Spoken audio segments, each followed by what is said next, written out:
The day our firstborn came into the world, I will never forget when they were held up, placed into my arms, and the doctor said to me, "There, can you see what it is? It's a..." and prompted me to say, "Oh, it's a boy or it's a girl." For the first time, I got to break that news, like, to my wife, to say it out loud to the room. And I just couldn't tell. I don't know if there was a part of me that thought, maybe it is a boy and he's just very small and you can't tell what it is, or it's a girl and I'm too nervous to make the decisive comment that it's a girl. And I just felt like an absolute fool stood there, and I went, "Oh, it's and then until they said it's a girl, I went, "Yeah, it's a girl." And that's the first thing that my daughter would have ever heard from me, was just this indecisive, insecure man afraid to correctly gender her. And these are the types of moments that this show is all about. So, welcome to another episode of Stop Watering Dead Flowers with me, your host, Chris Forbes, in association with the Stand Comedy Club.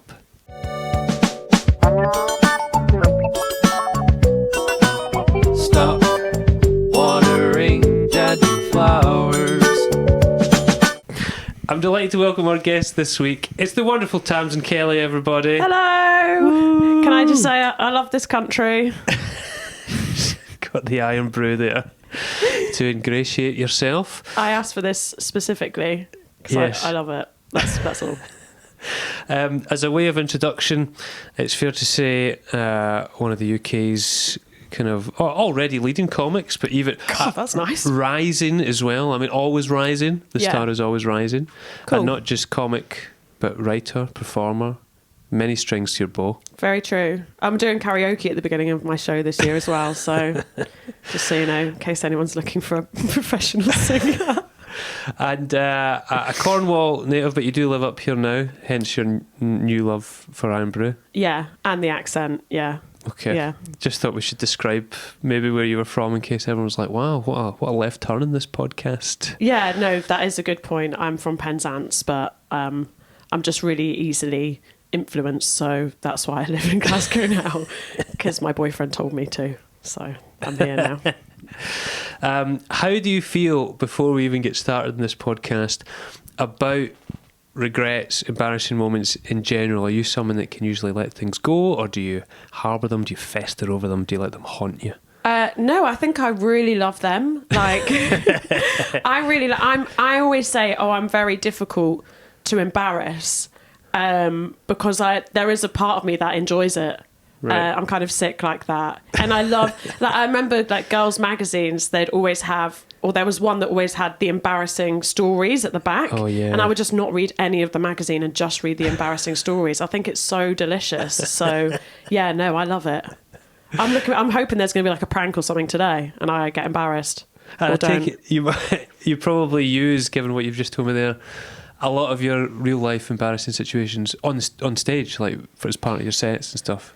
I think maybe sometimes, but I just feel like people would be worried about me, perhaps. So, maybe I don't, do you know what I mean? Is she okay? She seems to be loving this. Yeah. I'm trying to think if I use embarrassing stories. I do, but I think because I don't get that embarrassed, they have a different take on them. Do you see what I mean? Some things that probably would be embarrassing, I'm more like, can you believe? Oh my God. Rather than I want to die, you know? Good. Well, it feels like there's going to be a treasure trove of things to Why do I give that vibe? to delve into. I think we should start then, traditionally, with the childhood memory or memories that you've picked out. Yeah. Let's see where this all began. Where did it all go wrong for Tamsyn? Well, very early, seemingly. But, okay, so every time I tell this story to my mum, I say that it's my brother. And she's like, no, it was you. So maybe that's how I'm dealing with it. I just pretend like it happened to somebody else. Yeah. But apparently it was me. So there's a garden centre sort of out on the way out to Land's End. I mean, if you're looking at it from here, but that's not how we describe it. It doesn't matter. There's a garden centre. And my mum was obsessed with garden centres when we were growing up. Of course. We won Best Council House Garden in 2002. Wow. Hang on, wait. No. we did win a prize, but she would tell me it was only best new council house garden. It wasn't best council house garden overall. Did she ever win the main prize? So like, no. I mean, how am I ever going to be successful when I'm getting smacked down for saying best council house garden to best new council house garden? She only won the newcomer award, she didn't get the main. French that's prize. right. Yeah, sponsored by Dave. Best council house garden 2002. So she was always at garden centres. Yeah. Like, I mean, you know, there were times where we were very poor and we went hungry, but as long as we've got some geraniums in the garden, I guess that's okay. And she took us to this garden centre, and to be fair, it had 2 banging slides out the front. Like Nice. one was like a helter-skelter one, Oh. just for free in the front of the garden centre. Wow. Like, times have changed, haven't they? Country's gone to the dogs. Anyway, and the other one was like, it was like the shape of a normal slide, Yep. but it was like times 10. So Tall. like it was massive. Oof. And it was a beautiful sunny night. I think we'd even just pulled in for the slides, which was, she must have been in a good mood. And she's a good woman, I should just say. My mum. I'm making it sound like she's a monster. And there was a big queue for this slide. It was very, very popular. So I've been waiting in the queue for some time. And I guess I'd had quite a full bladder, but I was very committed Oh no. to the slide. And I got up to the top of the slide, and my mum was waiting. There's a huge line of kids, parents everywhere. And my mum was at the bottom of the slide. And apparently I got up to the top of the slide and I went, "Mum, I need a wee." And my mum went, "Okay, well, just come down then." Oh no. But I don't know what I heard.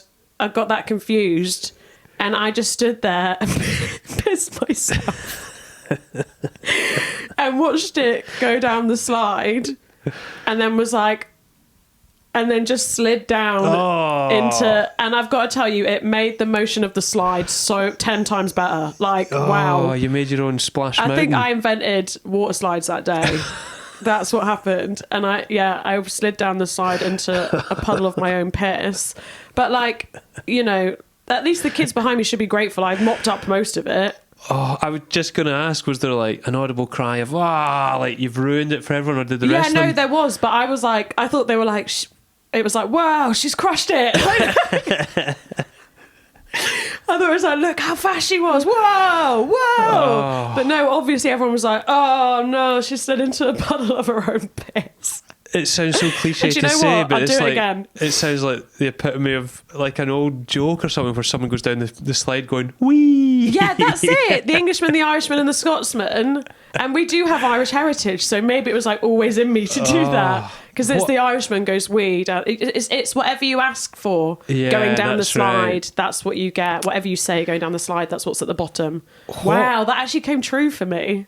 What was the reaction at the bottom? Had your mum, she must have, before she saw you coming down, had seen the treacle and maybe feared the worst. Yeah, I think there was maybe like a, no, that's not what I meant. But yeah, I mean, it's too late. I love the dual emotions there of my mum being like absolutely gutted and me just like living for the moment, having the best, one of the best slides probably ever. What kind of age are we talking here? Oh, I don't know. I think maybe 14. like I think maybe like 5 or 6. 5 or 6. Yeah. What? Because there's such a as a father of a daughter as well. It's like there's such a lot of glee and pride at even just seeing your kid coming down a slide. So I can imagine as well. She was like excited for you to go down the slide, but then devastated by your mode of lubricating that transport. Yeah. I mean, it must have been like when I was stood at the top and it's like, why isn't she moving? And then just like the trickle of water piss going down the slide must have been such like a turning point for her. Why do you think you always blamed your brother, or was like, no, that was my brother? Is that just like I just feel self-defense mechanism? Yeah, I think so. I think because I look at him and I'm like, you're a numpty. Also, I feel like if a boy did it, it would have been like, yeah, rock and roll. I just pissed down the slide, and then but because I did it, it was like, oh no. I think there's a difference as well, even in that, like, again, you could picture a boy maybe like actually taking himself out and peeing, whereas there's a slight more indignation of just pissing yourself and having it was run just right like through. yeah, it was just. But you know, in a way, that is better because that's the optimum way to do the slide in that situation. I feel to just pee down the slide, I'm not really going to get much out of that, I don't think. Whereas like if I've made myself completely wet there in the part that you slide, like that's the part of your body you're sliding on. Hey, look, I'm starting to come around to it again, to be honest. Well, do you know, it's also funny, I'm putting pieces together here where you're like, yeah, I think we only went that time to go on the slides. I've got to tell you, I'm starting to think maybe your mum did want to go to the garden centre, but then just couldn't afterwards. You're right, and do you know what? That'll fucking teach her, because it was non-stop garden centres my whole childhood, so something had to be done. Does this come up a lot? Is this one of these stories that they remind you about or tease you about still? Not particularly, because I think my mum's probably got like other sort of. There's other ones that she remembers more, but I mean, for me, it's all about getting her back for the garden centre thing. I'm telling you, it was non-stop garden centres. Wow. There was a theme park at home called Flambards, which is shut down now. R.I.P. I just went home. I took Stu with me. My mum's so bad at us sometimes. We were near this theme park, and I was like, oh, can we just pull up and have a look? Because like, I haven't been there for years, and I know that it's all shut down and it's all, you know, being dismantled or whatever. Yeah. And we pulled up to this big gate, and it's like all chained and everything, and it's like 24-hour surveillance, da-da-da-da-da. And Mum's like, why don't you just climb over the gate and go and have a look in Flambards? Oh, no and way. Stu's like, because Stu's such a good boy, and I think he was seeing for the first time, like, oh, I see what's happened with you. Like, I can see what's happened here. And Stu was like, you could, and but he'd got me. I'm like, come on, Stu, let's just climb over the thing that says surveillance. We'll shoot you down. And Mum's like, go on. So then I've got poor Stu clambering over like this. You will be prosecuted everywhere. I'm like, come on, let's just go and have a look at one of the roller coasters. Come on.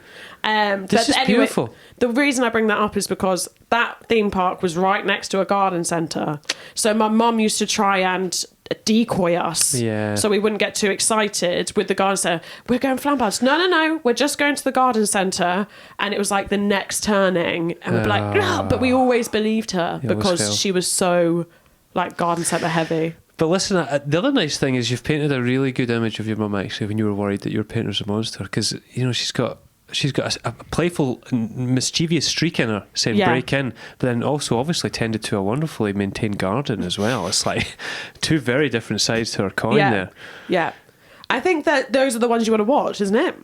The sort of the avid gardeners. Of course they're the ones with the streak. That makes real sense. She's breaking into places. Yeah, people have died and she's buried them neatly in a garden. Yeah. Maybe that's what's going to... Yeah, very neatly. There's no kind of slap aspersions. Dash. Yeah, no, that's right. She was also like... It's also funny how the two merge, because she would quite often get... people to like steal plants for her. Like when we were in Spain, which is strange that we were away because my mum refuses to get on a plane, but anyway, we got there via boat. And she made, when her and my father were together and we were on holiday as kids, in the middle of the night, she made him go out and like with his bare hands dig up an aloe vera plant, put it in like a carrier bag, and then we snuck it back to the UK and put it in the garden. I gotta tell you as well, I really thought you were going to say like a more exotic plant. No, I don't know what it was. It was a big spiky one. That to me looks like it could be aloe vera. I don't know.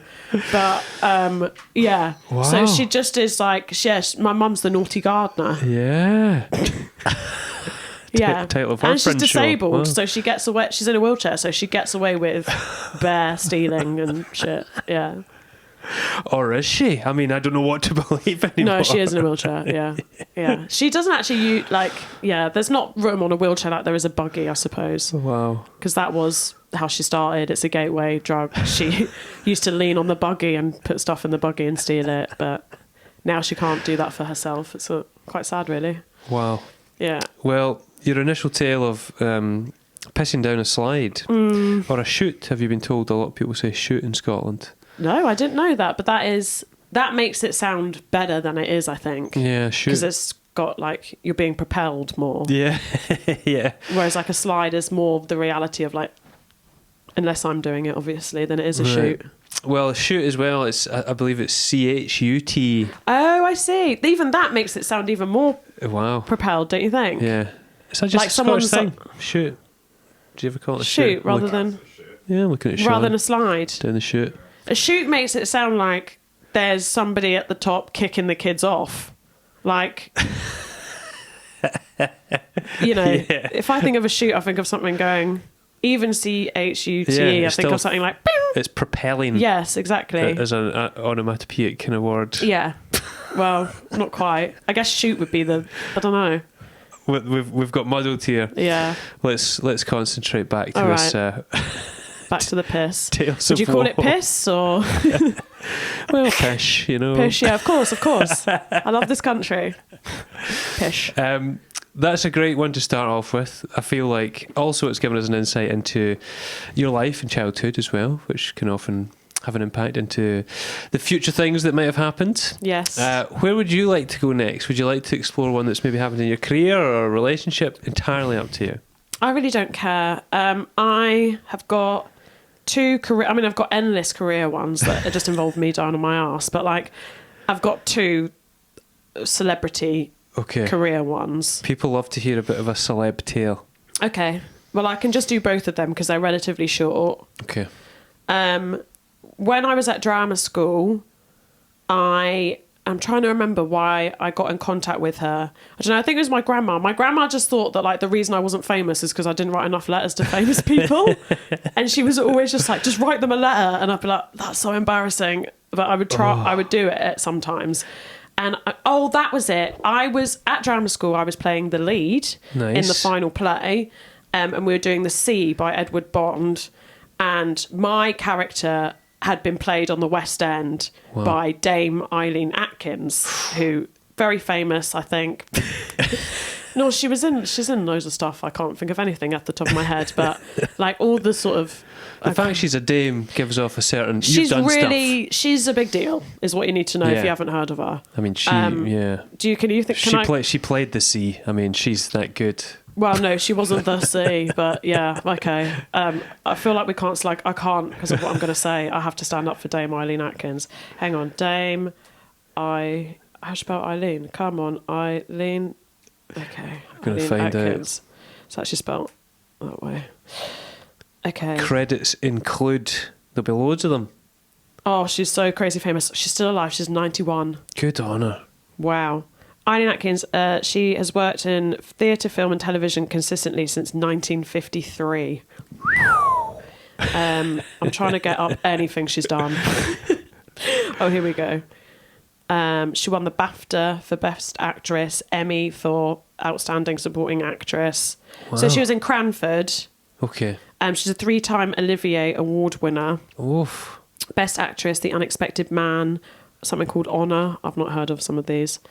But Royal Shakespeare Company, done Broadway. I mean, she's done it all, this woman. She sounds like she's, what is it they call it, an EGOT, like she's nearly on her way to getting the old Emmy, Grammy, Oscar, Tony. She will. She's, yeah. Upstairs, Downstairs, which was big Classic. in my house. Yeah. The House of Elliot, which I also watched. Nice. Don't know if you know any of these. I could do Robin Hood, the 2010 version. Well, I tell Equus, you, 1977. Let the record show that you have absolutely, before you say whatever it is you're about to say, you have not only kind of stood up for her and given her rightly acclaimed kind of stature. Yeah, I've read her Wikipedia page. We will not accuse you of slagging her off, no matter what's about to happen. She's fantastic. So I wrote to her. She's very kind. Anyway, I wrote to her and I said, hiya, I'm playing the part that you played in the West End in my final show at drama school. Obviously, pretty big deal. Would love to get some advice or whatever, or just anything. And she wrote me back the nicest letter. I've got to find it somewhere. She wrote me back the nicest letter. And in that letter, she gave me her telephone number, her home telephone number, and was like, why don't you give me a ring on this day if you can? And I'm just going to give you loads of advice. And I'm going to, we can chat through it. We can look at lines and everything like that. It was unbelievably kind. This is amazing. Yeah. I couldn't believe it really now, thinking I wouldn't do that for anyone. It's so nice. That's why she's so successful. And I'm here. And she was like, so, yeah, she was so lovely in the letter. So I thought, great. So I rang her up, and then like, I was really excited to ring her, but I don't know, man. She could really go on. And I was 21 years old. I was 21, and I don't know if I was hungover or something, but I could not stop yawning. Oh, no. And I was trying to like stifle the yawns in the phone call, and I couldn't stifle and it was like, for some reason, it was like it was non-stop yawning. Like, do you ever get that sometimes where you start and it's just... it was like there was something wrong with me. I couldn't stop yawning. I wonder if part of it was like it was just nervousness. Are you someone who just like, when there's something really like low pressure, like high pressure kind of big thing happening in your life, you just sort of go like, yeah, whatever. Yeah, I yawn a lot before I go on stage. Do you? Yeah. Maybe do you think that's your brain being like, we need more oxygen, we need to like get this guy thing, going? Yeah, I think so. Yeah, crazy. I'm trying to defend you here, because it does sound kind of appalling that you wrote to this dame, asked for advice, and now you're just yawning at her constantly. It's so bad. It's so embarrassing, isn't it? And then and then she you know, she could hear it, so she ended up saying like, am I boring you? Oh, no. Yeah. And I was like, no, I'm so sorry, but actually I was kind of bored. Wow. Because, yeah, she was really lovely, but she was just sort of saying stuff like, it's a nice industry if you're in work and da-da-da-da. And it was just like, I'm 21 years old, like, probably bordering on having a drug problem. I just wanted to like be like, hey, oh my God, it's you. All right, bye. You didn't actually want to hear about trials and tribulations and of warnings. The industry, and, I was much less mature than we were both pretending that I could be. And yeah, I just could not stop yawning. Couldn't stop. Oh my days! How did it finish? The phone call, was it? I mean, it went on for or? so long. Oh, really? I mean, it probably wasn't that long, but I was like, God, this is really going on. Because also she was so much older than me. It was like talking to my grandma. Yeah, you know, and those conversations didn't last. I didn't last long in those either. But, do you remember if she even like? Was there anything you took away from it though? Like, yeah, there was. I suppose I really remember her saying that. You know, it's a good industry if you're in work. That's the one thing I remember from the conversation, and just me being like, whatever. And now that haunts you. That haunts you every single day, where you're like, I need a job. I was like, whatever, Eileen, I'm going to work non-stop. She's literally worked non-stop, and she's saying that, and that didn't give me any red flags as to like the industry I was getting into. She's worked non-stop, and I'm lucky if I get like one freaking proper telly job a year. Anyway, that's love incredible. you, Eileen. 93. Should have asked her, you know, where's she getting the elixir of life? It's 93. I wish I had known that story in advance, and we could have like got her on like in a kind of conference call and just had her yawning through your whole tale of that happening. I wonder if she remembers it. I wonder if she's like, God, that rude little bitch that I spoke to sort of 10 odd years ago. That would annoy you. It would annoy you, wouldn't you? All that stuff she's done, she'd be like... Yeah, she's literally like... I'm a voice of wisdom. Yeah. I've reached out. She's... yeah. This brat who asked me, who's doing a shitty little version of the amazing work that I did, who thinks she can just fucking... Yeah. If I had been her, I'd have come to your end of your show and I'd have booed. I think... I'd have yawned through it and I'd have booed. Do you know what the worst thing is about doing that show? I don't know if it was that show, but I talk about this in my live show that I'm working on, is that my grandma... it was something I did at drama school, and I had a big speech, and I went down to the front, and there was my grandma asleep on the front row as I was doing my big speech. And after I said to her, oh, did you have a nice nap, Grandma? And she was like, yeah, I don't know why I fell asleep. I wasn't even tired. But so it came back to me, is what I'm saying. Like, that's the most cutting thing I've ever heard, I think. Yeah, she was pretty cutting. She couldn't even... Oh, she could have deflected it by saying she was really tired. No. She wanted me to know she wasn't tired at all. In fact, she was pretty coked up before she came into the venue. But as soon as I started talking, she miraculously fell asleep. Why can I just done singing like she'd asked me to? I've not had. Thankfully, I've not had a family member do that before, but that has happened to me when I've done a play with play a pint with Oren Moore, because it tends to be. I really want to do that, by the way. You should, and let this be a shout out to the producers to get Tamsyn in there, but it tends to be quite an older audience, being it's kind of I don't want to do it anymore. Daytime, lunchtime. Joking. And the last play I did, the Anna Anastasia one that was written by fellow comic Johnny Donoghue, which was great, but it was full of just long monologues. Usually I had a long monologue, and then Kirsty had a long monologue, and when we were doing it in Edinburgh, when I started the final monologue at the end, it's supposed to be like really heartwarming and touching and sad and just like everything. Just before I started speaking, you could just really clearly hear this guy snoring in the front row. Oh, burn. I mean, sleeping's one thing, but the fact that everyone could hear him snoring, it was horrible. And also, isn't the comic in you wanting to address it? Yeah, you want to be able to break the wall a bit. What's going on back there? I know what's going on, but stop it. You know, like oh, it's hard. You can't when you're acting. I think I haven't done a play for quite a while now, and I think I'd really struggle with the overlap. That's because the dame has muddied your name. Yeah, she's put you on a blacklist. She has. Sooner she goes, the better. No, I'm saying I honestly love her. God bless her.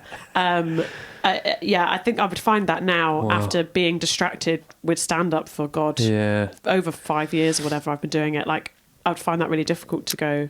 Yeah, but I'd love it. Like, it must be really nice going back into a play. It is good, but it is funny you say, because doing stand-up primarily myself as well, that it was quite a serious play at times, and at one point I had to like reenact killing the Romanov Russian family, but there was a big comic part of me that just kept wanting to kind of look at the audience and be like, huh? Yeah, of course. Of course. That must be such a struggle, and you need your like inner monologue to be so zoomed in, like so tight on what you're doing.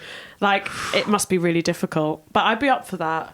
I think it would be nice, a nice escape from being yourself. Yeah, that's the real joy. Yeah, escapism. I've created like more of a persona for this show a bit, because I think I need that in order to grow. I need a bit of distance now, or somewhere I can hide a little bit more. You know, that makes sense. Yeah, all my favourite things I've ever done have always been kind of when I've done characters or sketch group. Okay, interesting. Because you get to be someone else. Oh, you're making me really miss acting now. I've just signed with a new agent, like acting. Well, anyway, we don't need this kind of chat, but I would love to do a play. This is interesting though. People find that interesting. It's kind of behind what's going on behind, you know. Well, I only did stand up because I was acting, and then my boyfriend at the time was a stand-up, and he was out, and it just felt like he was working a lot. You know, He was going and playing clubs and stuff. And then I went to a club, and I was like, oh, this is quite good, actually. And he's making money. I thought I should try that. Comedy's the best profession, really, in terms of in the arts, in terms of being able to make your own work. It is good for that. It is good for that. But I got into acting because I didn't want to do that. I just wanted to say the words. So now I have to do everything else. So I'm pretty pissed off about that. I didn't want to write. I didn't want to film myself doing stuff. I wanted to go in, and everyone else is doing that for me. Oh, by the way, just as a quick aside, to go back to the very beginning of that story, when you said, was it your gran didn't think you were successful because you didn't write enough letters? Yeah. Which sounded like quite just a kind of flippant aside. It was, however, do you know the story of Kate Winslet, who wrote James Cameron like a 15-page long letter about why she should get the part in Titanic? And that's what got it. That swung it. I mean, fair play to her. You know? That is, I mean, wow, well done. I'd love to read that letter. Yeah. If I wrote that letter, it would be pathetic. Do you know what I mean? It'd be like, please, but it must be... I've had such a hard life. I just need this one little gig. Yeah. I mean, I can't... I'd love to know what was in it, but that's the story. Wow. Maybe because there was a theatre company in the West End in London, the Michael Grandage Company, who were like a big company, and my grandma just kept saying, his family are from Newlyn, you should write to him. And then so I wrote to them. It never went to him, obviously, and they were like, yeah, we don't give a shit, bye. Like, it was, so I was like, this is stupid. And also emails exist, but like, I mean, maybe I need to get back, maybe I need to go to letter writing. I think it would really move someone in this day and age. Do you think? I don't know, the way I write Abrams letters. Just like, yeah, do you know what? Once when I was drunk, I wrote Darren Brown a letter because I worked in a call centre, and doing like for charity, Yeah. trying to sign people up to charities. And I thought, if I was Dan Brown, I'd just be able to hypnotise people down the phone and I'll get bonus so easy every month. So when I was pissed up, I wrote Darren Brown a letter, but I didn't have any paper, so I had to write it on kitchen roll. And then I was just like, every couple of months, I remember that he didn't reply to me, and I just get livid. Like, I'll be at the call center, I'll be like, Darren Brown never replied to me, man. Tamsyn, you didn't get bonus. Yeah, well, it's because tell Darren Brown to reply to me, and I will get bonus. Why isn't he running a seminar at the call center? I don't understand. We could hypnotise people into giving to charity. Some other more beautiful tangents there as well, away from our original tale, but Sorry, yeah. brilliant stuff. No, this is great. Did you see? I think you said you had two fairly humiliating celebrity stories. The other one's kind of, it's fine. Top line is, I died on my ass in front of Omid Lily, and then like everyone was blanking me after, and I was like, why is everyone so rude? But it was because I did so badly, and it took me. It was like one of my like earliest gigs, like one of my first gigs. Was it Paint the Scene? It was out a gig called Out the Box in Kingston, so just outside of London, like west of London. And I'd really just started, and I wasn't doing stand-up, I was doing character comedy. And this was like a stand-up club. Right. And Omid Lily was on the bill, and I think there was actually some other famous comics on the bill as well. Wow. And then inexplicably, I was on the bill. I don't know how. I think it's because like my agent at the time, who was like my acting agent, was randomly friends with the guy who ran it. And so he was like, yeah, I'll let her on. And when I say I died on my ass, because I'd been doing sort of like character stuff in like the theatre world and in theatre showcases, and it had gone really well. And it was like, oh, it's very funny. Yeah. But being funny in that context is quite easy, I think. And being funny in an actual gig, I was like, oh, they don't get this. Like they're like, we don't get it. What is this? And I was like, yeah, actually, I'm not sure I get it anymore either, to be honest. And it was really, I don't think I got a single laugh. Wow. Like, and I remember looking at them like, what's wrong with them? They loved it at Soho Theatre. What's wrong with you? Yeah, that was really like, and I think that's what I mean about being difficult to embarrass. I think it's been like that's been a real helpful thing for me in my career, because it's allowed me to like experiment in a quite a fearless because you really, I've loved that. You really need to die in your arse in comedy. Like, you need to fail to be like, well, I'm trying something different. Yeah, I mean, ideally you'd just be smart, and you would like smart enough to get around that, but. And I'm not smart at all, but I am quite fearless in my approach to stuff. Like, I'm like, yeah, I'm going to do that. And if it goes bad, I'm kind of just like, oh, okay. I mean, I would like to learn from it then. Which I feel like doesn't always happen. Fearless is great. Did Omid, did you meet him that night? Did he chat? Did he say anything like, he spoke to me before I went on stage. Oh, okay. Afterwards, he was a bit like... He didn't do it like there wasn't... It was really nice. Did anyone do one of those... You know, when you've had a bad gig, there's always the classic type of things. How was it for you? Or did you enjoy it? No, it was so bad that it didn't even go acknowledged. You were just a pariah. You didn't even want to... Oh, completely. Oh, man. Completely. Really bad. But then that was like maybe one of my first gigs. Oh, we've all been there. Yeah. But I didn't... honestly, I didn't really care. Yeah, see, that's great. I was chatting to everyone like it went well. That's, I just wish I had a bit more of that in me still. I mean, a part of it's naivety and just like being completely clueless, but part of it is just like pure fearlessness and pure like, well, I'll just do it again another time. Who cares? Like, I didn't. When you get into comedy, you realise how much everyone cares. Yeah. But it took me a long time to start caring, I think. A lot of insecurity in comedy for something that's perceived as quite a confident. Yeah, so much, and it kind of it rubs off on you. Yeah. And I kind of wish I still had that. Like, I would be so much more experimental. Yeah. I was very experimental. And then I ended up doing drag after that. Oh wow. Which was really fun, and that went a bit better. and then I eventually started doing stand up. Amazing. What a journey. Yeah, I don't know why we've got into that, but we have. So. Well, let's march on forward in terms of the format and go to your relationship, dead flower, something that keeps you up at night. Think about it. Yeah. I don't know if it keeps me up at night, but it does when I think about it. I'm like, oh, Yeah. why? So when I was with my ex-boyfriend, I guess it was more towards the end, but very much at the end when we broke up. His sort of unsolicited advice to me was, please, will you get an ADHD diagnosis? Okay. And I just thought, that is so rude. Like, imagine breaking up with someone and then being like, by the way, you need to get your head checked. Like, that's like, just because the relationship didn't work, like, how about you take some responsibility? Do you know what I mean? And I just remember saying to everyone, like, can you believe you said that? Can you believe that? And all my friends, like, can you believe you said that? And they're like, yeah, I don't know.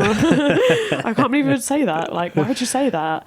And, you know, sort of really rallying against that.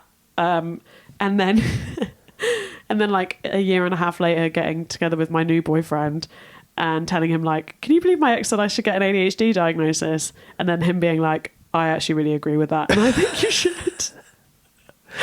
I guess the natural question is, did you get an ADHD check? Yeah, I'm fully medicated now, Yep. believe it or not. And I did apologise to my ex-boyfriend. I said, You reached just to out. let you know, you're absolutely right. I guess you're perfect and I'm a piece of shit. Congratulations. I'm taking the dog. So yeah, that is, you know, I think the thing about that is just you think you know yourself, or like you know, other Yeah. people know you better than you know yourself most of the time, don't they? Yeah, no, my wife, who I've mentioned before in this as well, and I've spoken to you about, who's a psychologist, but one of the main things she specialises in is diagnosing ADHD. I'd love to meet her. In older adults, and it's No way. It's really it's hard to argue with her. She should have a podcast. No offense, but that would rock. She really should. Yeah. She'd be good at it. Yeah. So that's not something I guess that would keep you up, but it's just a little bit of egg on your face. But then actually quite nice, because I suppose both of them then, it was coming from a genuine place, even from the ex. Yeah, it was coming from a genuine place, and that is nice. Obviously, the embarrassing part is more like a long-term squeezed out embarrassment, Yeah. isn't it? Of like, oh, I've, you know, you've actually done something quite useful for me, and I've sort of been like, why are you being a dick? Yeah. And then you look at yourself then when you have the diagnosis in the context of your entire life, and you're like, oh, have I been the dick every single time? No. That's rubbish. You just wanted to be shouting back at him at the time, like, why don't you get checked for schizophrenia? Yeah. Get checked or for something. gout, mate. Why don't you get checked for miserable prick syndrome? But like, I just, yeah. And then you realise, oh no, okay, right, okay. Maybe I'll just pipe down for a few years now. We could talk a little bit about, because it's very much quite buzzy in comedy right now. A lot of comics have ADHD. Yeah. And it seems like it's almost quite a good thing. I heard Angela Barnes talking about it quite well, about how actually it suits people that have ADHD to do comedy. Of course it does. There's a reason we've all got it. It's because we don't have a boss. You know, we can. You know, that's reason number one. I'd say I don't like being told what to do. So there's that. And you work your own schedule. Yeah. And it's not to say we don't work less. We probably work more than normal people. But there's no way I'd be able to tie down a normal job. Yeah. Like there's no way. And when I was I've been fired from lots of jobs, of course I have, but it just, thank God I'm able to live like this. I think if this wasn't available, I'd be really, really struggling. I would really struggle. But of course we've all got it. And I hate this thing of when something is buzzy, it becomes then a negative. Yeah. Because just because it doesn't involve you specifically, like just let it have its moment, you know, and then the next thing will come along. I mean, I was a bit gutted when I had my diagnosis, and because ADHD is, I guess, to me quite cringe as well at times, or maybe because it's just like all the reels and everything. But when I got my diagnosis and he was like, oh, you're definitely not autistic, I was like, can you just go back and double check? Are you sure? Because I'd rather have that one.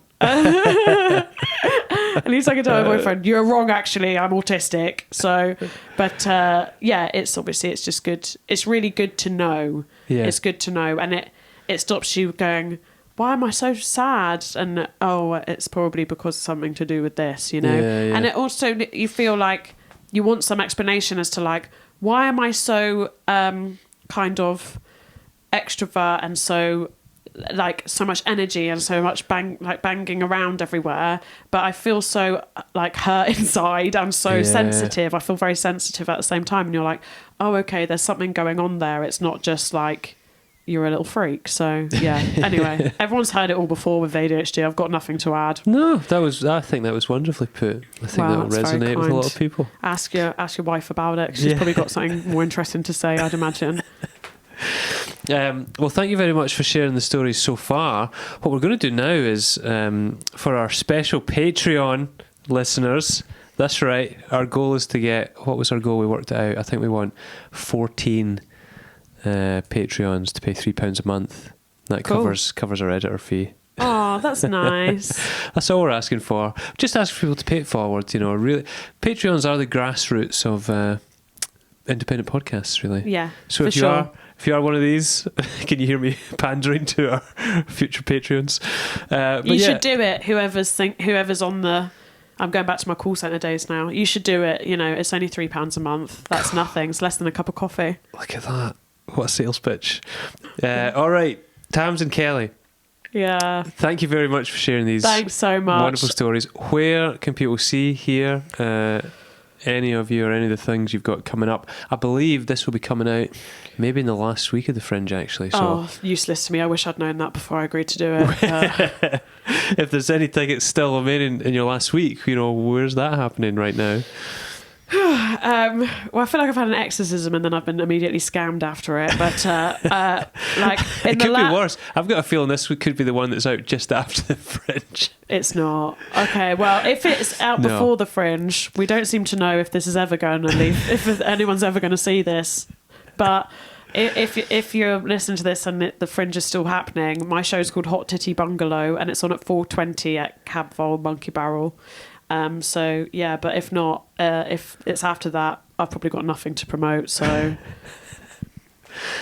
have a nice life. It's well worth it. I actually, now that I really think it in my head, I do believe it's going to be out in the first week, second week at the latest. See, this is what you do, is kick off on the podcast about when it's going to be released, and they will just change it for you. Yeah. This will be out just before the Fringe. Listen, so if you're listening, I can see you start writing a heavily worded letter on a piece of kitchen roll, and I thought I need to do something about this. I can't believe that.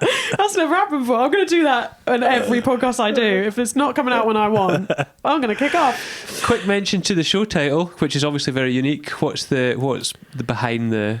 Well, Hot Titty Bungalow. Look, you wouldn't know that what's going on in my life, obviously, but there's a lot of contention around the name of the show, which is Hot Titty Bungalow, because it was based around a story that I cut from the show, kept the name of the show, and just said, well, that's what the show's called.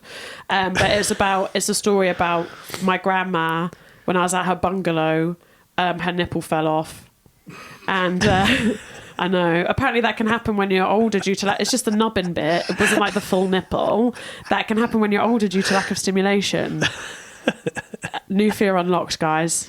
But yeah, I've never heard about that.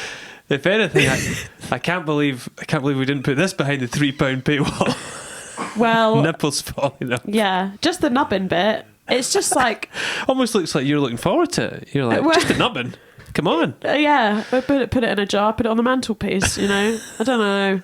I haven't really... I need to write the bit, but it's just like, what do you say? The nubbin of a nipple fell off. The nubbin of a nipple. Yeah, my dog ate it, so... Wow. Yeah, we think that's what happened is my dog ate it, but it was quite like a high pile carpet. Is it high pile? No, what do you say? Pile? If it's thick, yeah. I don't know. All I do know is that Dame Isla would be really proud of you now. Do you think so? Yeah. Talking about these nubbins of nipples falling off. Yeah. Yeah. Well, if Dame Eileen Atkins wants to see my show, this will be out just before it airs at the Edinburgh Fringe, 4:20 Cab Vol Monkey Barrel. Superb. Thank you very much once again. Thank you to everyone that's Thanks, listened. Chris. As we have been mentioning, please do feel free to like, share, subscribe, all those things people tell you to do with podcasts. And yeah, please do sign up to become a Patreon for just £3 a month. Wow. Big up to Tamsyn Kelly. Go and check her out at her friend's show. Follow her on all the social medias. And a big thank you to Sean Stables as ever. Yay! Thank you, Sean. Sound and video, and Chris Thorburn, editor, and of course the Stand Comedy Club, who in association we make this podcast. Thank you very much. Goodbye.